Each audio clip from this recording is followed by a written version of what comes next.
Hello everyone, welcome back to Net on Music, and today we're going to talk about the album that started out the whole Fairport Convention phenomenon, and actually one of the albums that actually marked my life. It's a self-titled Fairport Convention album from 1968. It's the very first album from Fairport Convention. The leader of the band is Ashley Hutchins, the bass player, who does not sing, and he used to have a little list in a notebook with every single musician from around town in order to fulfill whatever it was the bars needed. So they needed a jazz band, he would summon people who would play jazz and perform as a jazz band. If they needed folk, they would do the folk thing. If they needed rock, they did a rock thing. If they needed salsa, they would have a salsa band. So Ashley Hutchins was really smart in that way. And suddenly he decided to get together with Richard Thompson, who was the best guitar player around town, Simon Nicol, Martin Lamble, who was the drummer. They actually had another drummer, but I don't know what happened to that. Martin Lamble eventually became the drummer, and they wanted to do sort of vocal harmonies with a girl as well, and none of the guys wanted to actually sing. But Richard Thompson was dating Judy Dyble, and she was actually a folk performer in clubs. She used to play with a little harp, and she has this very crystal clear voice. And so they started the band Fairport Convention, and they started playing around town and becoming known. They were usually compared to Jefferson Airplane because of, first off, because of the name Fairport Convention. It sounds very American for the 60s back then. And they were a British band, so they had a lot of attention, and they never denied not being American, so they also had that. For some reason, that's a plus. And they were very quick to grab a manager. A manager, I think it was Joy Boyd, was interested in them, and he started working on the band, making different changes, especially on Judy Dyble, because Judy was a girl that was having fun and enjoying playing the harp and singing vocals, but as the harp is a very heavy instrument, she used to sit down on a chair and sing sitting down, covered by the harp. And she was just, she didn't like the whole sexy girl thing. She was wearing a scarf, like covering up to her neck, and wearing thick glasses because she was sort of blind.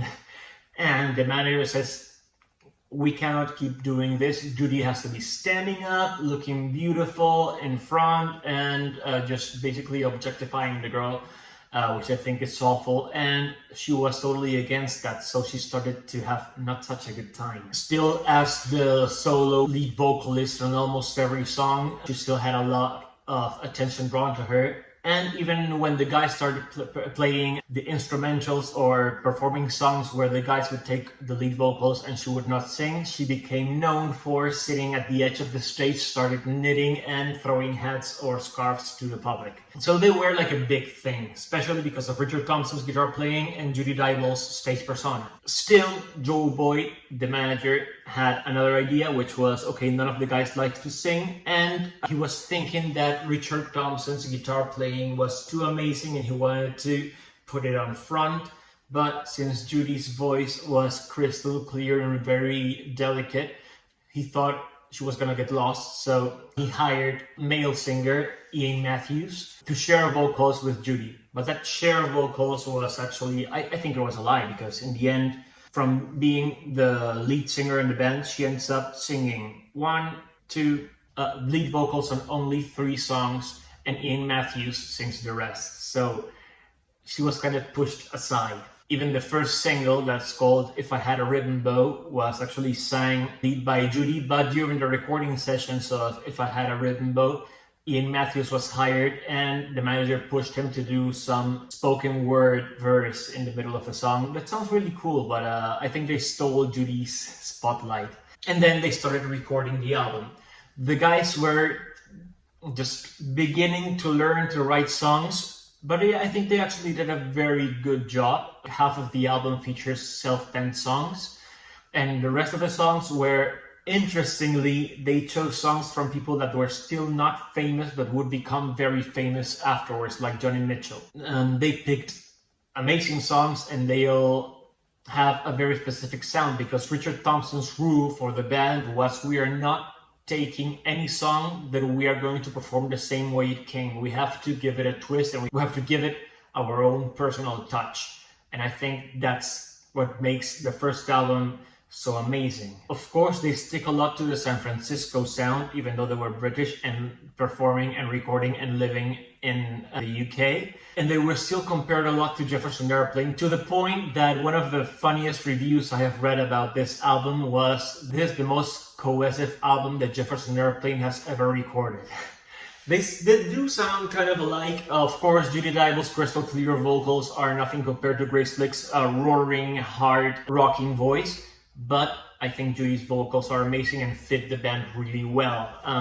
Each girl had her own thing going on back then. All the musicians in the band are amazing. I think they are all really adequate. Of course, Richard stands out as the guitar player. Martin Lamble on drums is one of my favorite drummers ever. And I think in this particular album, both Ashley Hutchinson and Simon Nicol don't stand out too much, but they do what's needed on the album. And so even though this album was not noticed by anyone upon its release, this album was the one I had on compact disc on my car permanently because I used to listen to it almost daily. I love this album so freaking much. So the standout songs, in my opinion, the ones I suggest you listen to are the next. I was actually suggesting you listen to the whole album, but again, I had a really hard time choosing these ones, and I suggest the album with the bonus tracks because I think the bonus tracks are amazing. So, I Don't Know Where I Stand, which some people have qualified as the ultimate British folk rock song, which is sung lead by Judy, and it's written by Johnny Mitchell. Chelsea Morning by Johnny Mitchell, and again sung lead by Judy Dyble. Up tempo, sounds amazing. The lyrics are really cool. Johnny Mitchell is an amazing songwriter, and I think the band arrangement is really cool. You should give it a try. Then Sunshade, which is, I'm not sure which style it is. It's just really relaxed, really mellow, sung by Ian Matthews. He does a really good job, and I think the track was written by Richard Thompson. And I think it's really worth it. It's one of my favorite tracks on this album, even though I'm a Judy Dyble fan. It's Alright Ma, It's Only Witchcraft. It's also an original song. It does sound a lot like Bob Dylan, whose songs they covered also on this album. I think it's really cool. I think Judy Dyble's backing vocals are amazing on this particular track. That's why I enjoy it a lot. I usually love vocal blends between male and female. So then the third one would be One Sure Thing, which is slow rocking ballad sung by Judy Dyble. Really cool, with a surprising last chorus again. When you think the song is over, she jumps again into the chorus and the whole band just rocks it. I think it's really cool. Then we're gonna jump into the bonus tracks. If I Had a Ribbon Bow sounds absolutely nothing like the original album. You can just tell that when they were recording their first single, they actually still had no idea where they wanted to go. But the style of If I Had a Ribbon Bow is amazing. I think it's a song you have to listen to, and Judy Dyble does an amazing job singing it. And the last song would be my favorite, the one I listen to the most, and whenever I have too much to drink, I usually force my friends to watch the video on YouTube because I love it. Reno, Nevada, which is a very long song with a very long guitar solo by Richard Thompson, which is just amazing.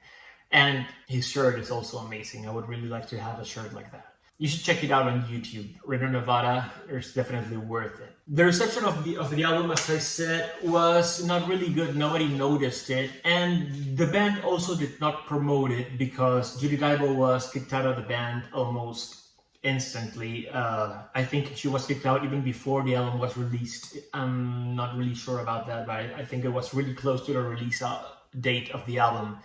The guys recruited Sandy Denny and started working immediately on their next album, which sounds absolutely different than this one because Sandy Denny was such a strong presence in the band that she started like leading the style of the songs, the musical arrangements, and the songwriting as well. She's the one that teaches Richard Thompson to become a better songwriter. So you could actually believe you're listening to two different bands between the Fairport Convention album and What We Did in Our Holidays with Sandy Denny. It's really sad that they did not promote the first one, or that Judy Dyble didn't stick as long as I think she should have, because I think she's very adequate for this kind of music. It's just Fairport started morphing out from the whole San Francisco hippie sound towards the folk rock thing in the UK, which was eventually going to become a problem with Ian Matthews. Still, this very first album shines on its own. I think when it's compared to the rest of the Fairport Convention thing, since Sandy Denny is, again, such a strong presence, not only on the next album, but on the whole history of Fairport Convention, and she's iconic. Most people overlook this album, the first album called Fairport Convention, that features Judy Dyble. And I think Judy Dyble's work is something you should not miss. You don't want to miss that. This first album is really worth it, even though it sounds absolutely nothing like what you would expect from a Fairport Convention album. As a standalone thing, it does really work. I think it stands out, definitely. That's why it's one of my favorite albums. Give it a try. You're not going to be sorry, and I hope you enjoy it. So I hope you like the video. I hope you're going to enjoy the album when you listen to it, and I hope to find out what you think on the comment section. So remember, feed your head.